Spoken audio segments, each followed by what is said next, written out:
Hadithi yangu, my story. I tell it the way I lived it, the way I understand it, and the way it made me feel. It's my truth, my experience, my life. What's your story? 'Cause we want to hear it. Welcome to Hadithi Yangu podcast, and my name is Cecilia Mlenga, your host and narrator. Gloria and Pius, thank you for sparing your Saturday to sit with Hadithi Yangu podcast to share your story. I have known you both for a couple of years, but before I get any further, congratulations on your wedding. Thank you, Cecilia. So we were just talking about how is marriage life, and your response was like, everything is the same. Is it really the same? Trust me, everything is the same. Nothing has changed. I'd say maybe the only thing that has changed is how our friends refer to us and how our parents refer to us, and maybe the added ring. And what else? Pius, what has changed to you? Nothing has changed to me. I think, looking at that in terms of parents, right now, I feel like my family would, usually refer me as this big brother because of marriage. There are times they're like, Pius, from now you don't say shikamo. There's no need to say shikamo. You just say. There's this language they taught me. It's a higher greeting, where when someone who is married, that's the greeting you need to use. So you need to move from shikamo to that. There's been that change when it comes to how I engage with my parents, and even right now, if I have to do any visit to my family home, I can't go alone. So I think that's also one of the changes. I think that also. I went at home on Saturday at 8.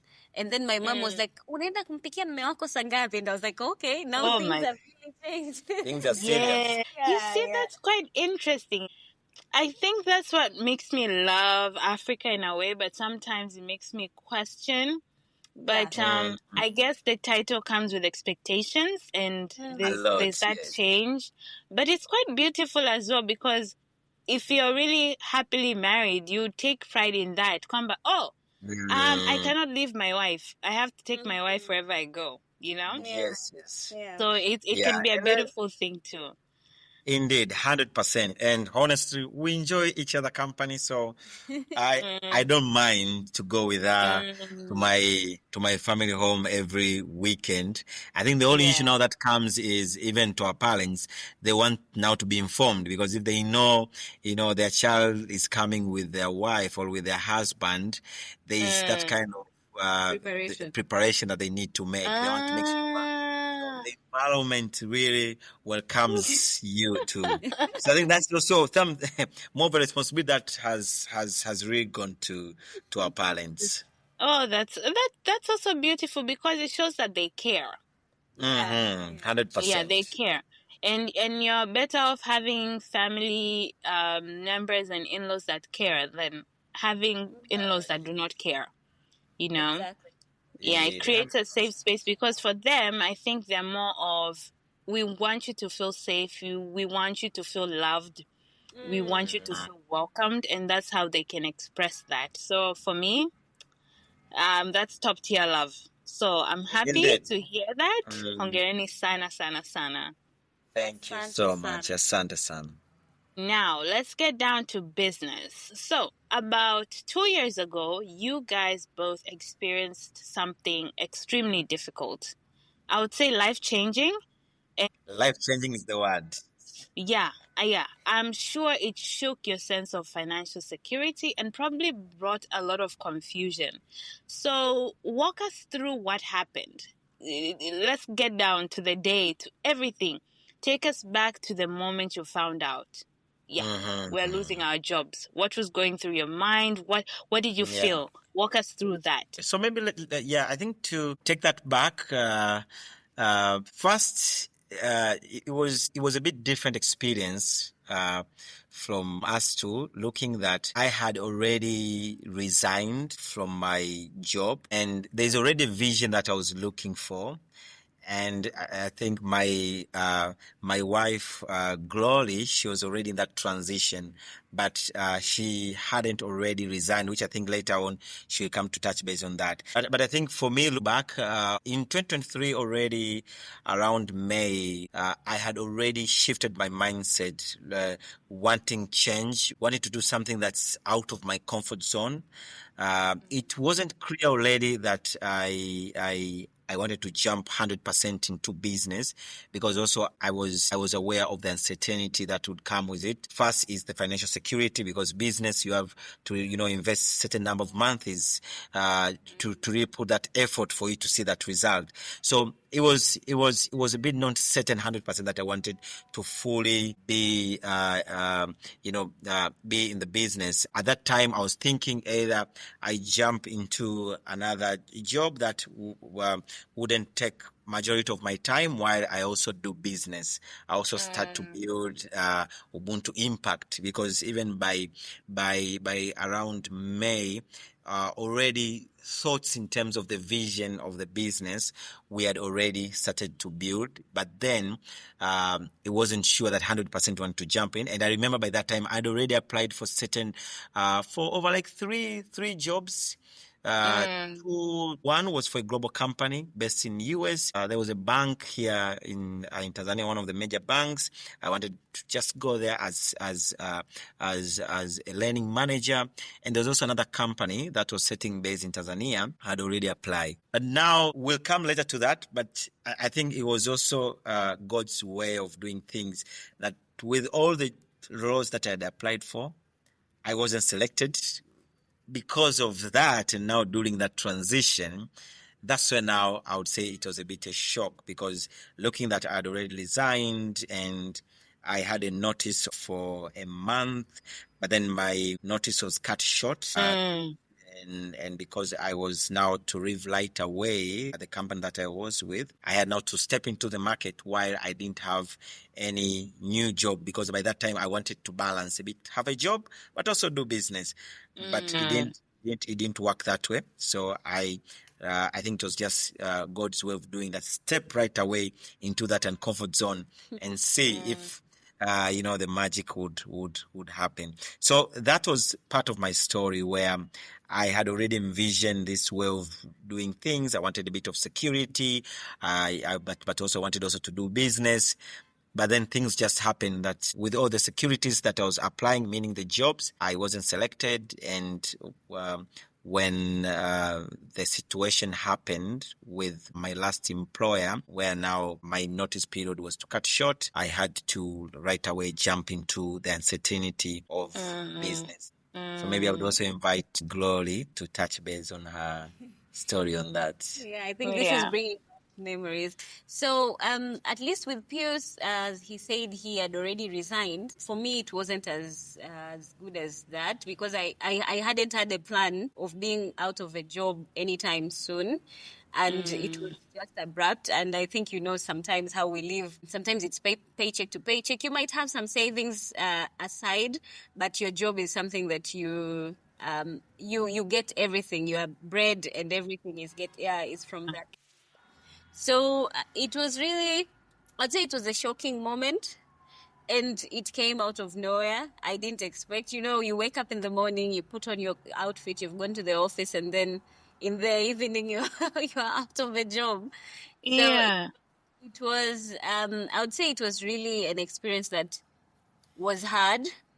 And because by that time we were already dating with Pius, so I was supporting him fully in the terms that he has resigned, and he's also, like he said, exploring to do business, but also looking for employment. So it was, okay, one of us might start exploring to do business, but I'll keep on staying in employment until maybe if something comes up, or if we see that the business part is better, then that is when I would exit. And it wasn't even in 1 or 2 years span. It was still something that was still so far-fetched. I wasn't even... Now, I think also just to add a bit on that, because when Gloria was sharing, it also came to, my senses looking back. Even how I resigned, it was quite very different. And I think I gave this testimony to my church once, one day, where first I sent my resignation letter on Sunday. It was Sunday around 15 hours. It was after church service. I remember that time when I was praying and I was hearing this voice like, now, Pius, is the time for you to resign. It's time for you, because I had that letter for over a month. Always I'm telling myself, should I resign or not? Should I resign or not? Should I resign or not? And when I was praying that Sunday, that's when now I felt that voice, and I resigned. But remember, I resigned not even knowing where I'm going, because most of these opportunities wasn't even selected. And I resigned, and I was now part of that notice, because I remember even my line manager always jokes. He once said, "Pius, how do you send me your resignation letter on Sunday afternoon?" Even for me, I can't explain. It was just that moment where you feel like, no, I think this is the right time. Just send it. And I sent it. And when now, I think it was now after 2 weeks, during my notice period, after 2 weeks, that's when now the situation came in, and my notice period was cut short. And with now being cut short, I was now pushed to enter into the market right away.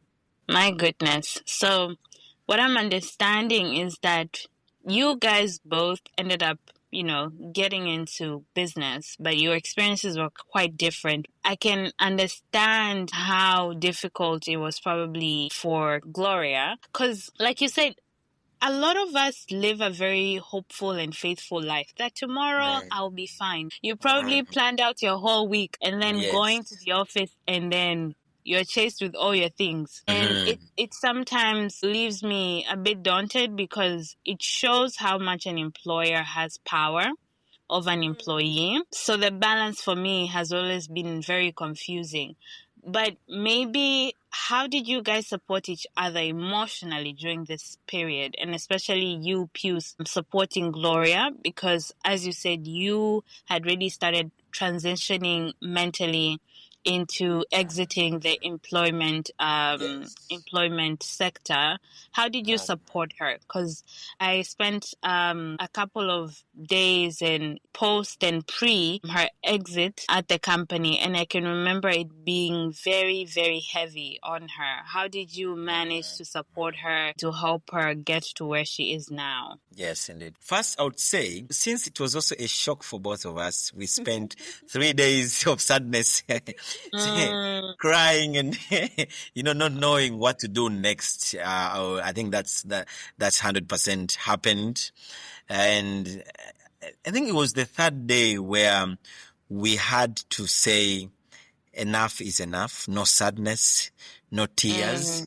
Let's also see the brighter side, because we overspent the last of I think even a month, where we would usually spend the job hours from 9 to 5, and then come home, do a bit of exercise, and then spend from around 8 to midnight. So even the time that we were putting into the business, where most of them the later hours, but also you're also tired mentally and also physically. So we had right away to say, it's time for us to fully move from that mentality of feeling that, oh, you've been hurt, or this and this happened, to that mentality of saying, this happened, so how do we move fully to the brighter side? And I think that was the time fully that I had to support Gloria, because also for her it was quite a shock, and also looking in terms of also the reasoning itself why I wasn't also clear. So there was a lot of uncertainty in terms of to the whole matter, and I think also it was an issue of, do we need to dwell so much on this? At the end of the day, maybe even fast for when it comes to employee matters like that, one thing that usually comes into mind, okay, do you need to go to CMA? Do you need to maybe present this case and see how fairness can be brought into life? But then on the other side, we had to think, maybe let's push that aside and see the brighter side. I think this was a way of God showing us that it's time we need to jump into this ship, even though we are scared. But as long as we fully believe in it, it will work out. Yeah, yeah. And maybe Gloria, this is a tricky one, but do you feel you were fairly treated? And if not, in what capacity? However you feel you're ready to share. Yeah, I think till date, it's something that I still can't even grasp and understand why. So I would say, to answer your question, I didn't feel like it was a fair treatment, and the reason being, and I think my profession is a HR, so I know sometimes the company does tough decisions to terminate employees, and most of the time you strive to look for very meaningful reasons to terminate someone. And I never thought that something like that could happen and could happen to me without even knowing the reason. I think even my parents didn't understand the reason. My relatives, some even of my relatives had to lobby and call people inside. They thought that I was lying to them when I told them the actual reason that was presented. Some of them were like, no, this is not true. This cannot be true. So they had to call some people inside the company, asking them, my relative actually said this and this and this. Is it true? Is this what really happened? So I think till date, it's something that I would say maybe last year, that is when I stopped thinking of it, but it really scarred me given my experience, my job experience, the way I preferred to treat employees as a HR and how I strived to look for fairness.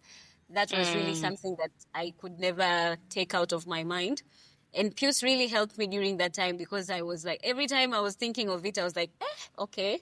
And, there's always this feeling of like, where will I get the fairness? I would go to court, but maybe I wouldn't even be, the court system, probably I wouldn't be fairly compensated. And how much would I be compensated for the amount of emotional damage that was done? Yeah.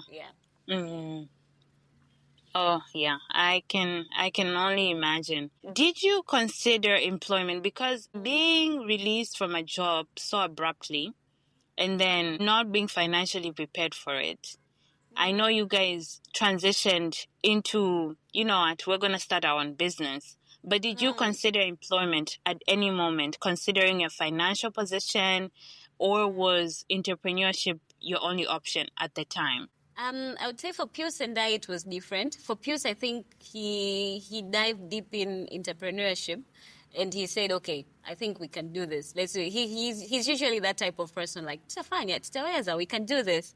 And I would say for me, I was considering employment. I remember calling my past employer before the job that got me fired, and he told me, "But I've already covered your position, but we can always find a way." And then I think it was the pride in me that, how do I go back to the company? People will say this, that is what usually brings us back as human beings. You feel you look at what people will say instead of looking at yourself at the moment. My parents were sending me jobs. My friends were sending me jobs to apply. So I did consider employment, and I think it was something that was still lingering at the back of my mind, given the fact that I'm used to this lifestyle. How am I funding this lifestyle right now? Yeah. Without a getting girl's lifestyle. I understand what you mean. Yeah, so it wasn't, for me, I wouldn't say I stopped looking for employment until a point when things started turning around in terms of, okay, this is entrepreneurship. And then I started seeing the trust that some clients are giving us, maybe our first client. I think our first client, and we usually tell her this, she was the turning point to our business, because once she believed in us and once we went to pitch and got that business, which was a retainer business, that was something that made me think, okay, so I think maybe actually this could actually work. But at first it wasn't as easy as that for me. Yeah. Oh, wow. And what inspired the kind of business you decided to start? I'd say our personal strength. So for me, I am a HR. So the business that we're doing is typically HR. in terms of HR consultancy, organizational development. So we had said, instead of starting something that we don't have strength in, and it is something that we know can work and we know is a need that people need in the market, that is what inspired the business. So we said we will keep on doing this because this is our strength. And we believe that we're really good at our function. So the balance is, Pius is really good with training and team buildings. I'm really good in terms of recruitment and HR. So we're like, yes, why not? Why not use our strength? Because this is the only thing that we can leverage on now. We can say, maybe open so-and-so business because where is the capital? When do we start with another business that requires capital? The only business that requires our mind and our skills was this business that we're doing right now. And funny story, we didn't even have tools. We didn't have an office. We didn't have laptops. We had two friends who gave us laptops because I was using the company laptop and my personal laptop was given to my young brother. I think the same story with Pius. So we started with nothing at all. No laptop, no office, no business name, no registration, nothing. But yeah, I think we thank God for where we are right now. Yeah, I think also just to cement on that, like the reasoning towards building Ubuntu Impact has always been first, since we have been very passionate about growth. We've been all passionate about supporting others to grow towards certain potential. Also, I think looking in terms of my journey, remembering when I was in one of the youth institution that has really contributed to my growth, ISEC, back in the years, even when I was part of the national leadership. I remember there was one of the alumni once asked me, like, Pius, what do you really want to do in the future, or what are you really passionate about? And I remember I told him that I'm passionate about supporting companies to grow. I want to contribute to companies' growth. But by that time, it wasn't clear already in terms of in what basis. Is it people? Is it data? Is it marketing? Is it tech? Until now, at this time when it came in, where we're like, now we need to build something, but in what spheres, in what areas? And I think one thing that really came common to both of us was people. In what areas growth? We want to see people grow through the organization, but also as they grow, organizations also grow. So that's where we were. Then Ubuntu Impact, or the company itself, that's the more of the core why that should be built in. And even how Ubuntu Impact, the name itself, came into action was through that. Ubuntu, which symbolizes the togetherness, and impact, which is more about growth. So it was more of, as we highly stand for people's growth, then also let's build something that's more about growth of people. That's quite inspiring, because the way I'm thinking of it now, if I was to lose my job, I think I'd lose my mind, but I think I'm also quite stubborn. Maybe I would respond in the way that you guys responded. But but I'm also thinking a lot of the times when people are in such a strain, you would quickly just move to a business that's going to support you financially. Yani unatafuta pesa. So you're like, I have no cash. I did not prepare for this. What's the quickest way to make me money? You know, watu wanaingia in pyramid schemes and all these crazy things because it's like, I need quick cash. Otherwise, I'm not going to survive this. But the way you guys decided to respond to the situation really shows how considerate, how thoughtful. You kind of sat down and you thought, okay, these are the strengths that we have. But at the same time, we still want to be impactful. And I think a lot of companies in Tanzania and Africa, if we were to move in that type of mindset, I think as a continent would reach so much further. So I commend you for that, for your approach and just your thought process. And I can personally see it in your business, how you're able to make impact. As much as you guys are business partners, you are married as well. So how does your personal relationship influence your work dynamic? Yeah, that's a good question. So this is a question we normally get, but I think Pius and I have really tried to kind of separate our personal relationship and the work relationship. Even when we announced that we're getting married, some of our clients were like, "What? Get out of here! You guys were in a relationship all this time." So our staff were surprised. Some of our staff members who are not like that close to us were also surprised. What? You guys are getting engaged? So that was really something that we believe we had really strived to like separate that this is work and this is our personal life. So out of the office or out of work, we will be Gloria and Pius who are lovers, but when we're at work, we will be partners in work. So that has really helped us because sometimes it's very easy to get carried away, or maybe sometimes there's a pending deadline or there's something that is going on. So we don't take it like because we're husband and wife, so we'll just take it easy, or maybe because we're husband and wife, we will slack on work and not do what is supposed to be done. So I'd say we have tried. Although sometimes it gets trickier when you bring work at home, and there's sometimes you want personal space, not to speak about work, but you always speak about work. So it's a balance, and it's a dance that we try to balance it there. I think just to highlight more on that, because like looking also my thought process. Sometimes I, in the middle of night, I have a new idea on how to move Ubuntu Impact. So I think that's where usually the challenge comes in, where you Glory becomes mad, like, why are you bringing work at home?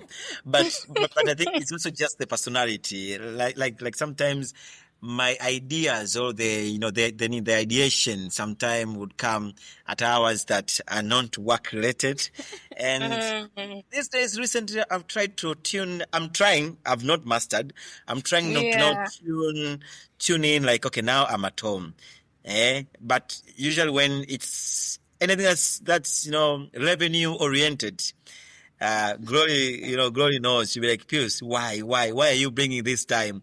But I think I'm trying to master that and learn. But I think it's not easy. It's not easy, especially when there are some burning issues, but you also want to bring the family part, and there's issues about the business that are very urgent, maybe very, very, very really troubling you, and you really want to bring them up. So that kind of balance, it's a learning journey, I believe, for any business partners that are also either lovers or maybe married or maybe relatives. I think that's something that I've seen, and also I think also from our business clients that we engage with, or partners that we engage with, we also have a reference to also some of them that are married couples and have really built their business beyond Tanzania borders. And so sometimes we have those catch up with them.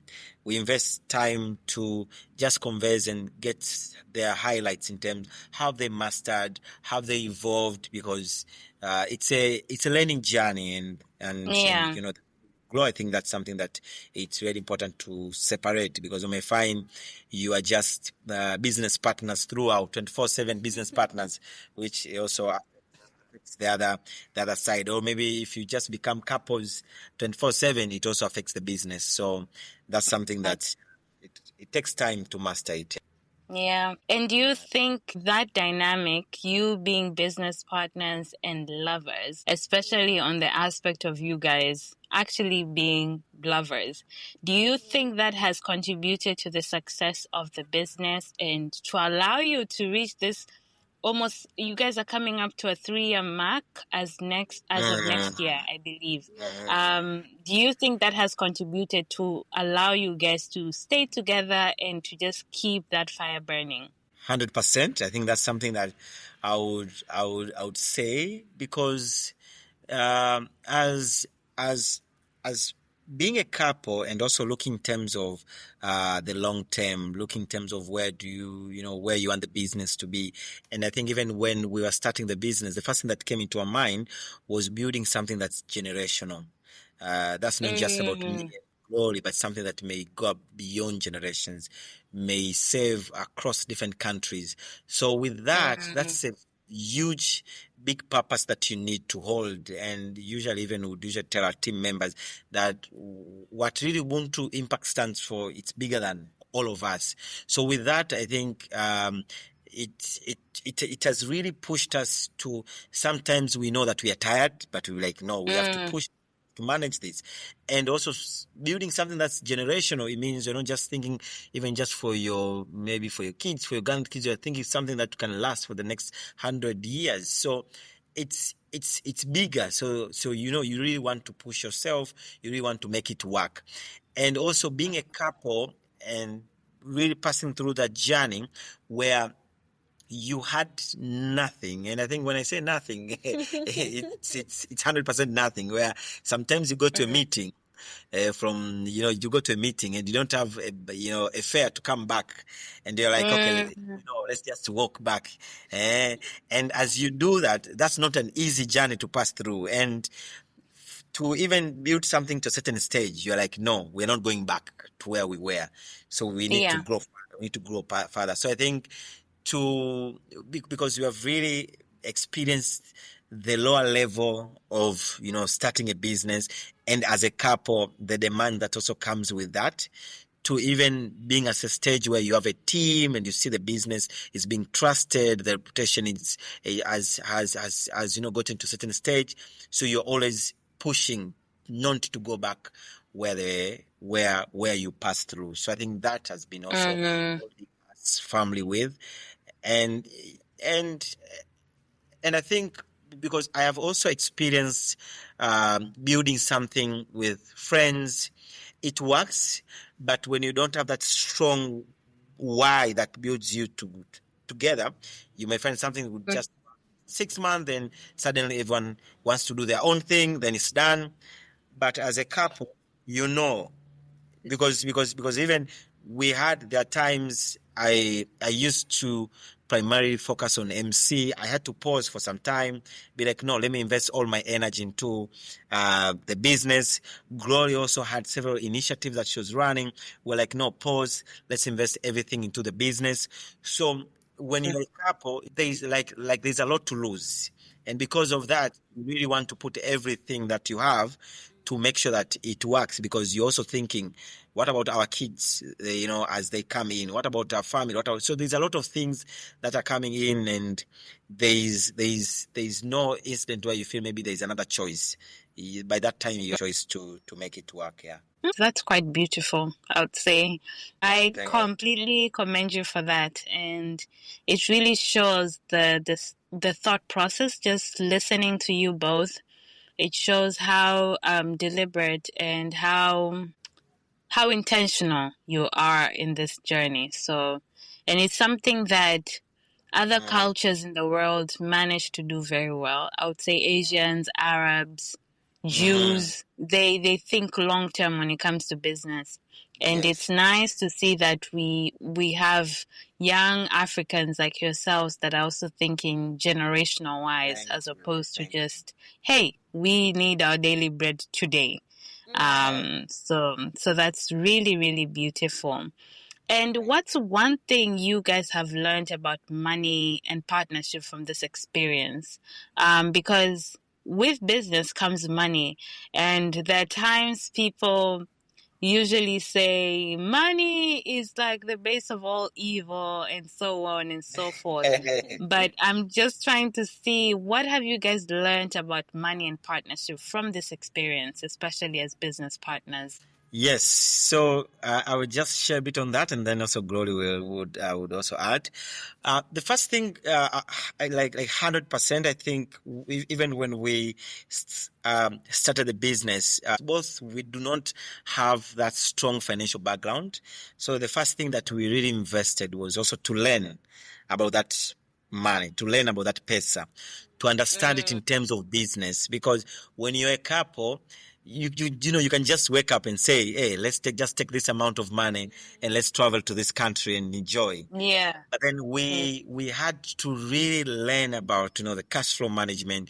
We had to learn also sometimes the hard way, because I remember in our fourth month of business, we got several penalties from TRIA because of not filing statutory deductions.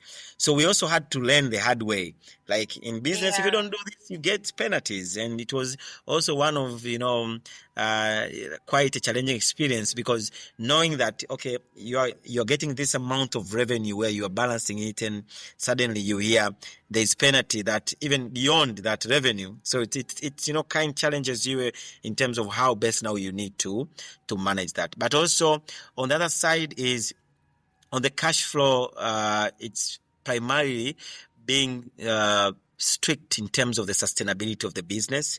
We have tried largely to separate the business entity and we as the partners in a way that not every amount that comes in also needs to go out, but just if a certain amount X comes in, how do we balance it to ensure that it is sustainable for the next months, for the next years? And also similar to having a team, you're thinking about they will need salaries, they will need running the daily operations. So that we had to learn in terms of how we need to balance that. But also we have really set very strict approval process for both partners, where any amount that needs to go out, there has to be a clear reason. We had some time. We have usually finance meetings where we would reason out: do we need to take this amount to certain expense? Is it important? And if it's important, how does it bring back to the business? So I think that's something that we have really tried to invest, and always we have been engaging with consultants at certain duration where they would advise us. As they audit, they would share us that piece of advice in terms of the financial management. How best do we need to ensure that the sustainability of the business, but also the financial stand of the business, ensuring that it is sustainable for the next month and years that we want to build. So I think that's something that we have also been keen, but also as we also grown as a business, we also tried to separate how we manage the expenses, where we now had to move from, because at first it was just me and Glory managing everything that goes out, comes in, but now we've tried also to move from that. Things like the office ops operations, they're usually managed by one of our colleagues who would usually come in and present report. So as we have evolved, it has also helped us to manage the financial sustainability of the business, and also just ensure that we really push to have more reserve in the business, rather than whatever comes in needs to go out. And also I think, just to add, being a business like for 2 years now, most of the challenge that usually we get, not a challenge, more a question from our client is, if we do a service with you guys, do we need to pay you within 1 week? So I think that's something that we had to really fight for the first 6 months. I think for the first 6 to even 1 year, because every revenue that was coming in, it already had a cost attached to it. So it was even most of the business, we even saw how sometimes we would really disturb them and nag them, because the moment of done a project today, we would want at least tomorrow latest for them to pay. But now, in terms of nature, we'll be like, the invoice will be running every time, following up. When are you? When are you? Can you receive the POP? All that. But sometime we had to say, if we're really wanting to build something that's big, that would really serve the big organizations, now it's time. We need to strengthen our cash flow, and also strengthen our reserve in a way that even if we do a business right now, it's fine, you can pay us within 30 days. So that way it has really helped us. And even managing that, not even thinking, okay, now the salaries are coming. How do we pay? We have tried to really learn that and see how do we balance that, and at least have reserves that can ensure also our members, by a certain date that comes in, they're not stressed. What will happen? Are we getting salaries or not? So that's something that we have tried to balance it. Maybe Glory, if No, I think you've said it all. And sometimes I even joke to my mom when she's asking me for something, then I'll tell her, "Bado sijalipo, I'm still not paid." And she'll be like, "How are you saying bado hujalipo? Because you are the owner of the company, you can just take the money and give me." So I think this is not a habit that most business owners have. Usually it's like from bank to mouth, people just take any amount they want because they're the business owners. And I Yeah. used to tell my mom, we have made Ubuntu to be Ubuntu, and we work for Ubuntu, so we all get paid at the end of the month. We don't just take because maybe I have an emergency, so I'll just take 500. I have this, I'll take this, I'll take 1 million to do this. So I think that is the discipline that has really helped us. And I think we have both agreed on that. None of us has been someone who will be like, I just want to take this for this, or maybe there's this and this I want to solve quickly, and I take money from the company. So that has the discipline has really helped us a lot. Okay. And do you guys Yeah. feel like there's enough healthy competition in the market, in the industry that you're in? How is the market right now? Is it healthy competition? What gaps do you feel you guys are able to fill that other companies might not be able to do? Yeah, that's quite a good question, because we do assess the market, especially maybe just narrowing it down to Tanzania. I'd say there is some competition, and because our business, it's a business that one individual consultant can do, a company can do. I'll take an example of recruitment. We've had some companies who would tell us that we have an individual consultant who is sending us CVs, and when we close, they maybe we pay them this amount of money just to send us CVs. And you as a company are striving for, no, we have a process.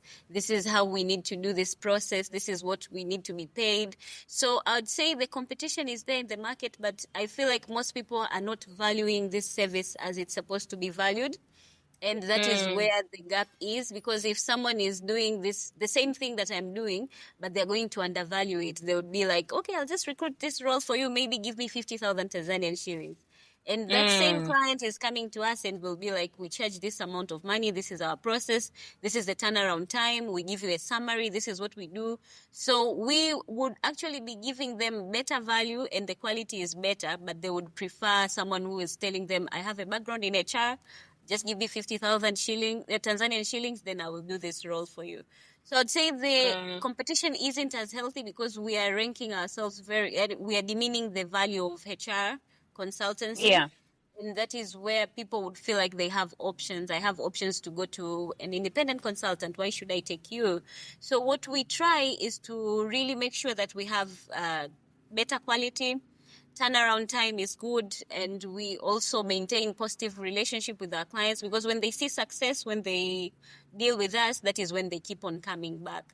So that is what we try to do. And I wished more HR consultants would value their value. They would keep on increasing their value, so that clients would also understand the value of HR services, and not that people will just say, okay, I'll just take this for quick pennies and then I will deliver this. At the end of the day, we are destroying the market in terms of HR consultancy. Yeah. And when it comes to HR consultancy, there are two aspects that are kind of ringing in my mind at the moment. There's the client who, for the longest time, have kind of operated in a system that probably, like you're describing, they have an independent consultant that comes in, shares a bunch of CVs, and then that's how they move forward. And then there's this other aspect for you that you're talking about value. So now for some big organizations, they would be thinking, when you're talking about value, sometimes it's more one-sided.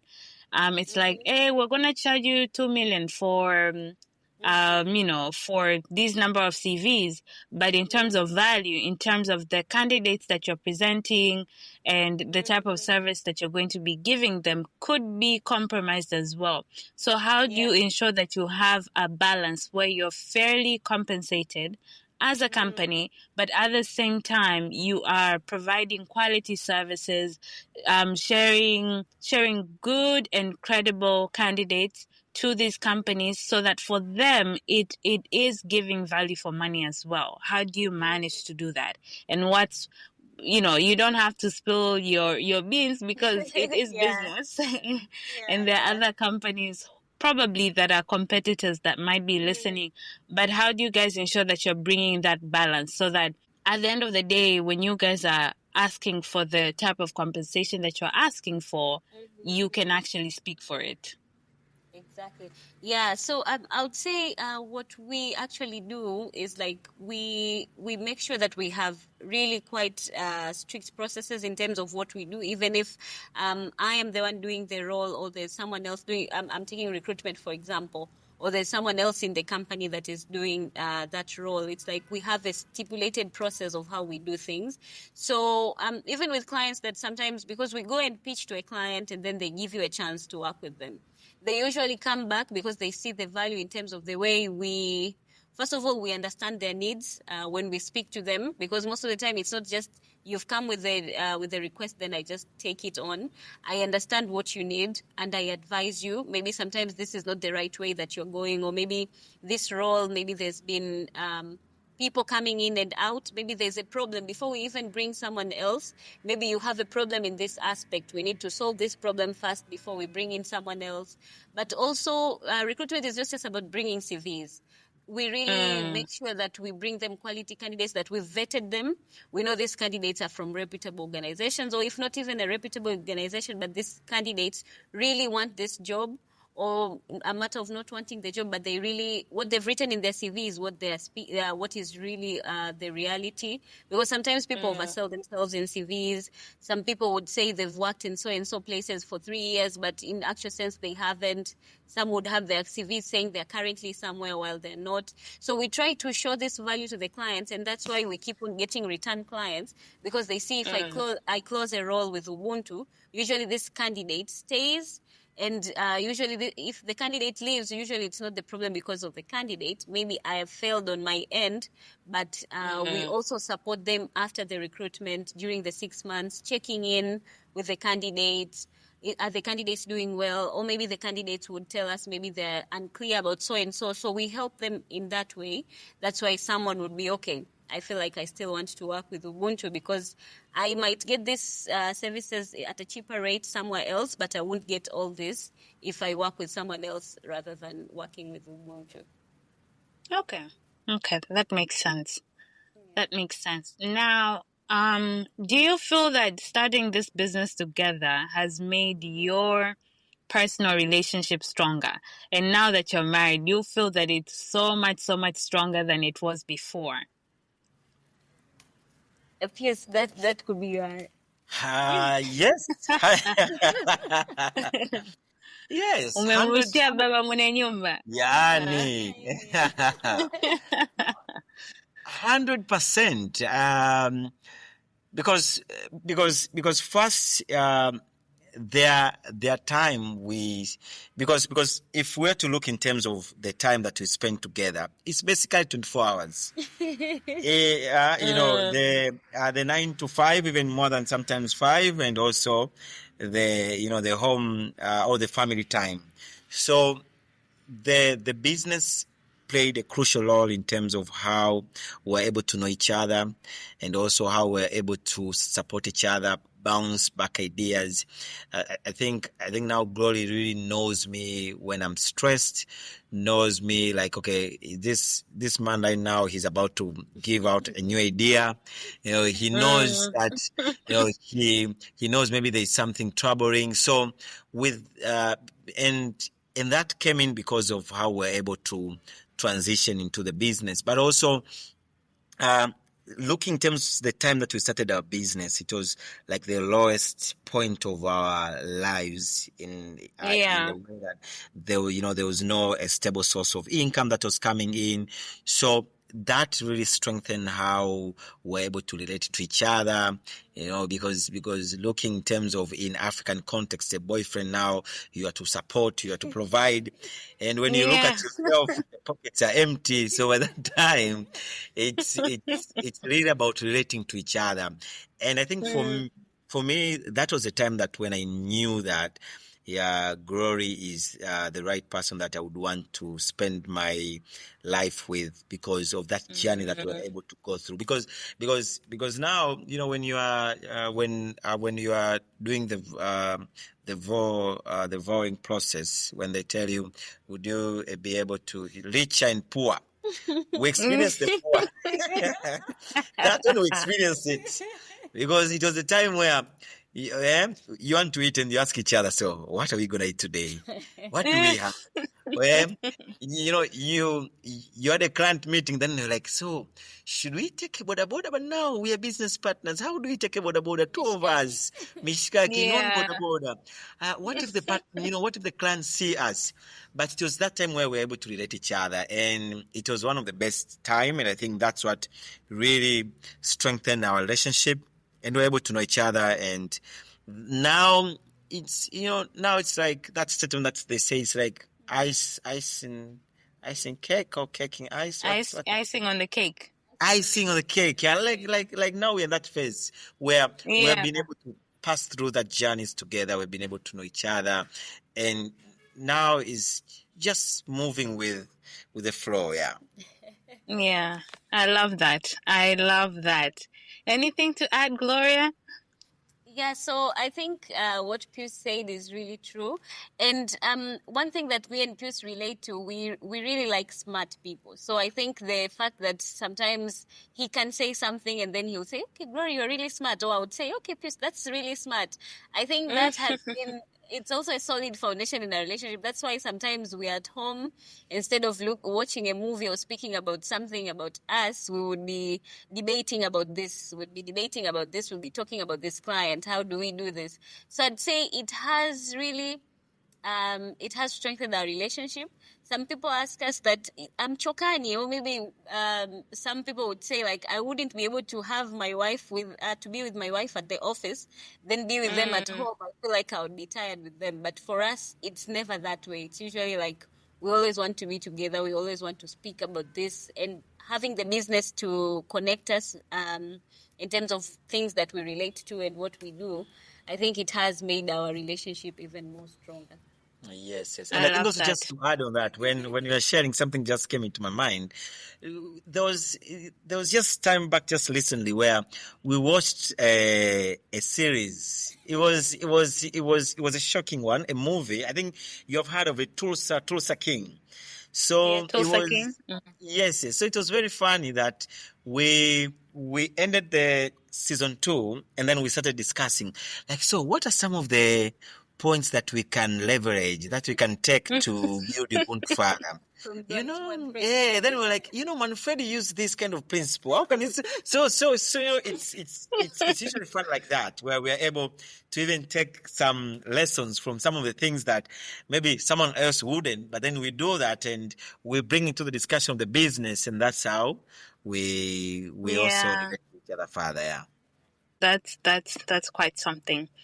And just to wrap up, when companies start, they have a vision. What do you want the company to do for Africa, for Tanzania, for the world? What's that thing that you feel like, you know what? Once we're able to do that, we will have achieved the vision. Yes. Thank you for that. First, our purpose has been always to drive substantial growth to our clients through their people, and I think for us, even just looking right now, there was one of our clients, our first client that we started to engage with.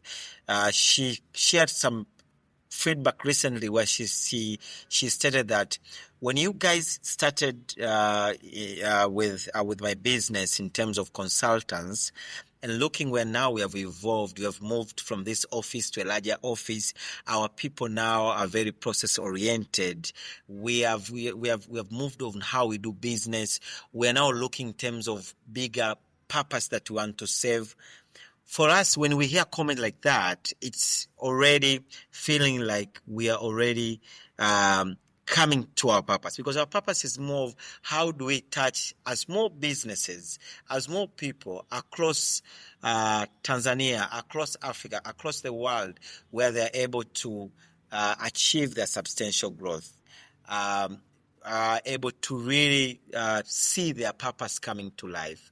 So in the coming years, as Ubuntu Impact, we envision seeing the company that will serve across different countries in Africa and outside Africa.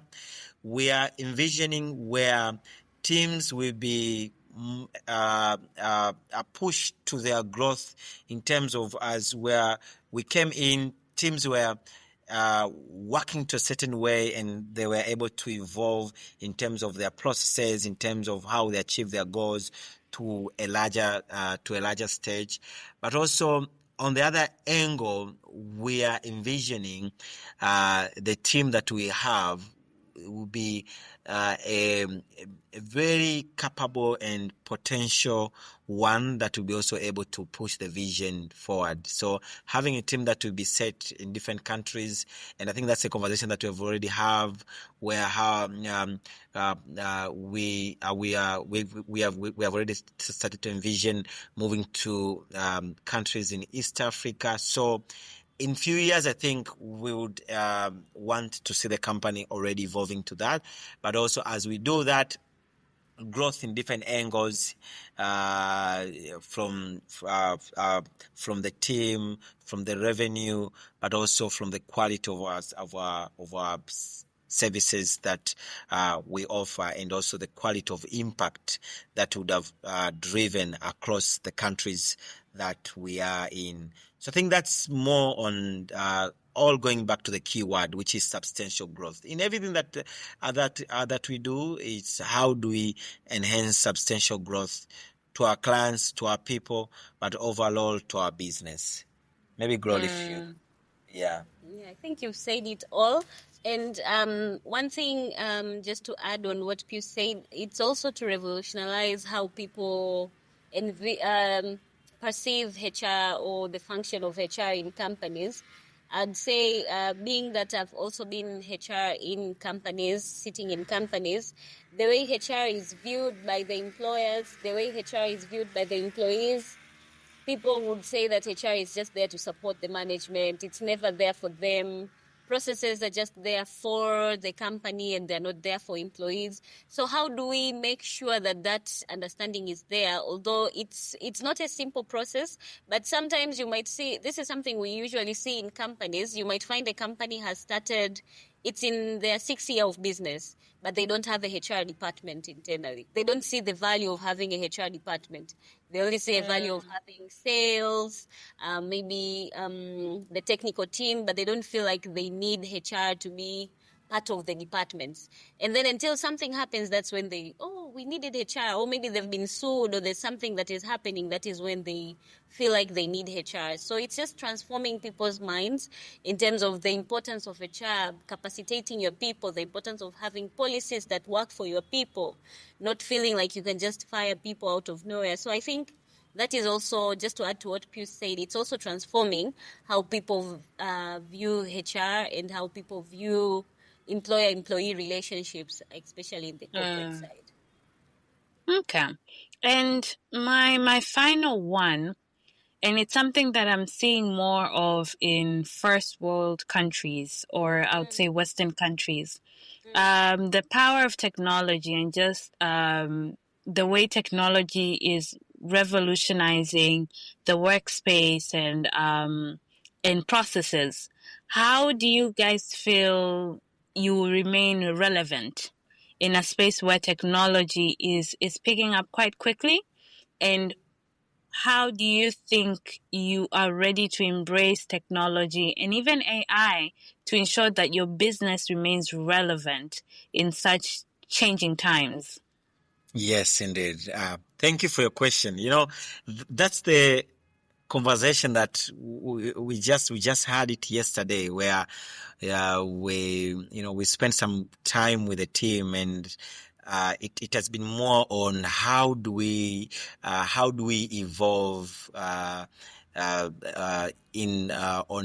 how we offer our services through tech. And I think that's something that we are ready, and also we are keen at evolving towards that.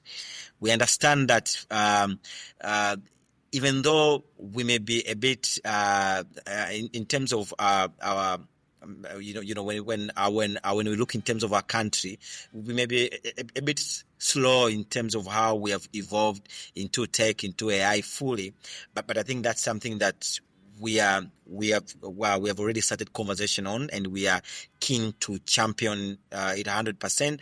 And I think especially on the overall how do we offer services from HR consultants to creating a platform that can evolve on how HRs conveys, or a community that can bring all the HRs across the world. So I think that's something that we are keen at really moving to that, but also having a solution oriented platform that allows people all overall HR that we are saving, when they have a problem that they want solution, or maybe when they want an answer to something, how are we set to have a platform that is contextualized based on our community in a way that can have solutions for them?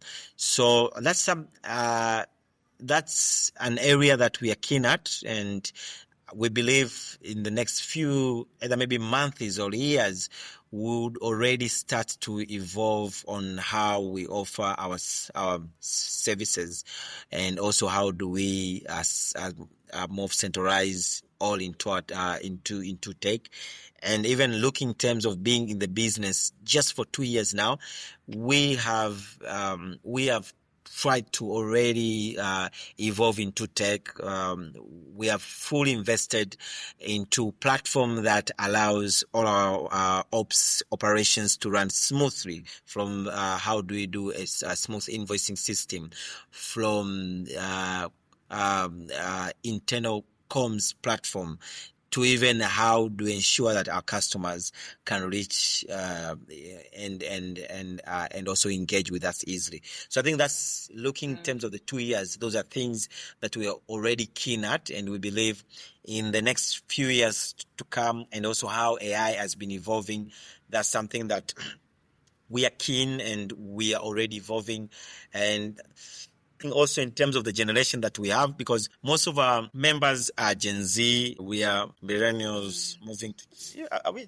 No, we are millennials. And now most of our members are Gen Z. And we have also seen how they are a bit fast in terms of utilizing these platforms like ChatGPT. So I think that's something that we also want to move with our team, and also how they've been also positioned to use AI tools already. So I think it's just how to also ensure that within the team, and also to our clients that we serve, they are informed on the right use of AI, and also right use of the tools, to ensure that it's now not the copy and paste AI, but it's more of contextualized based on where we are. Because right now you may find someone wants to research something, and we just go to ChatGPT and take it, copy and paste, and send it. But how do we evolve from reviewing it and using your own brain in terms of now putting it into the context of where we are? So right now we have been also keen in terms of equipping and training our team in terms of the effective use of AI, and we are already engaging with some of the AI trainers towards really revamping our team towards that. Maybe Gloria also to add on that. Yeah, I think I think when you asked that question, Pius was really happy, because this is something he's been preaching so much in terms of how do we move from being traditional HR, because that is something that people are now moving from, and still remain relevant, like you said. And because currently instead of fighting with tech, because tech is already here, AI is already here, instead of fighting with it, how do we embrace it and bring HR tech solutions. So that is something that we are also looking at. Like Pius said, we're also partnering with people to get more conversant with it and to understand how can we start transforming ourselves and offer those solutions to our client. Because something that used to take, someone would pay me to create a policy, someone can easily as well just prompt AI to give them a policy just as good as the one that or even better than the one that I would have produced. So how do we make sure that we are ahead of that, and how do we get and embrace tech in our company? So that is something that we've been championing, and it's something that we're already in process of partnering with organizations, equipping our team, learning. I think in the next week or 2 weeks, we'll have a training of how to incorporate AI, how to partner with other companies in terms of tech, and making sure that we are also ahead instead of staying where we used to be. Yeah. That's a good move. I love that, because I've been in the tech space. I have been in the consultancy space as well. I have been in the education space as well. And every time I sit and I try to connect those different sectors, it really shows that, as you said, AI is here. It's not going anywhere. And where I am at the moment, every tool, everything that a normal person would do, it's either tech companies are taking that up, they're doing it faster, quicker, better. But the only thing I miss from back home is the human element of it. And I think if companies also try to remain and keep that human element of things, it will keep humanity, because human beings are still human beings. AI and tech, as much as it's really plausible, it can only work 100% with robots and robotic things and technological items. But when you want to still keep a human element to it, you still need to ensure that you have that balance. So I'm quite confident, especially continents like Africa, that as much as technology is very vast in these Western countries, the one thing that makes us human has still stayed human. So whilst you are moving towards tech, I hope you guys still embrace that human aspect of it. And maybe companies shouldn't even be so shaken so much that, technology is here and AI is here. It will simplify things, yes, but when you want to have that human connection, you will still need human beings. So guys, keep going, and I'm happy that you could join us. Any final remarks before we close? No, I think this has been really nice. We should get more invited into your podcast and just get to speak about our journey, but also because I feel like after this session, it has been like what do they call that? It has been like somewhere that I've been able to express myself, like a mini therapy. Yeah. Not therapy per se, but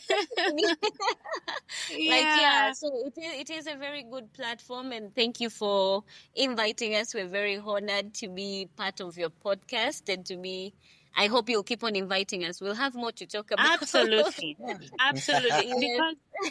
Because the essence of this podcast is for people to share their real life experiences. Exactly, I no longer want to see people sharing their life experiences only on Instagram and TikTok.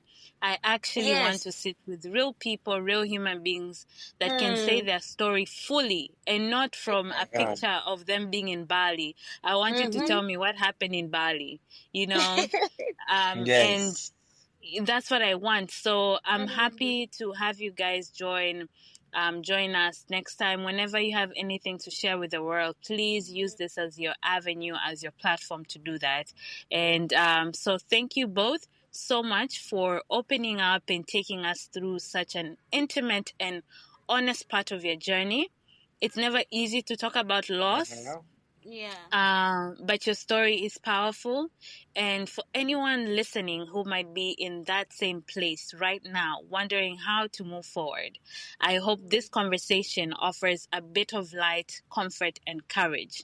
So thank you, Pius and Gloria, and you guys have a blessed evening. Thank you. Thank you so much. It has been a great time spending with you. We really enjoyed, and it really took us back in terms of the journey, the experience, and it has been a refreshing one, and really one that makes you to feel, gratitude and just say, wow. So with everything that comes, there is also, that bright light that will come in the end. And I think when you look back, you're like, oh, it really happened. So thank you so much. It was quite a great conversation to have. All right. Thank you so much, guys. Have a good one. Hey, dear listener, thank you for taking this journey with us. We are so grateful to have you on board. To help us grow, please share this show with a friend. Don't forget to subscribe. We are on Instagram and TikTok under the name Hadithi Yangu Podcast. We would love to hear from you. Share your feedback. And if you have a story you want to share with the world, send us a DM or an email on hadithiyangupodcast@gmail.com.